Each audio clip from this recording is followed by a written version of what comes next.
14 ఏమైందో తెలుసా?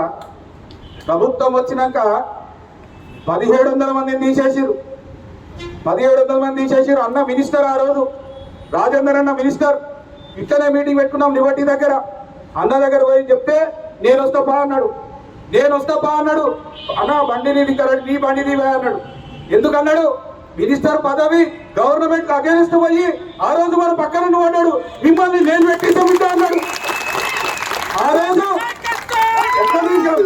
ఒక్క నిమిషం ఆ రోజు ఆయన ప్రాణాలు కూడా ఇడిచిపెట్టేసి మినిస్టర్ పదవి ఇడిచిపెట్టేసి గవర్నమెంట్ ఎదురుగా పడ్డాడు ఆ రోజు. ఈ మధ్యాహ్నం ఎంత నిజమో నేను చెప్పేది అంత నిజం. నారాయణ పాదాల సాక్షిగా ధర్మము ఇగో ఇది ధర్మానికి రూపం. ఆ రోజు అన్నొచ్చి అన్ని ఇడిచిపెట్టిన పడ్డాడు. మీ అందరు కూడా ఇట్లాంటి అవకాశం రాదు. ప్రతి ఒక్కరు వారు లేచిన వాడి నిలబడి అన్నకు సపోర్ట్ కొట్టి అన్నకు అభినందన తెలపాలి. మీ అందరు కూడా ఇది చేస్తుంది అలా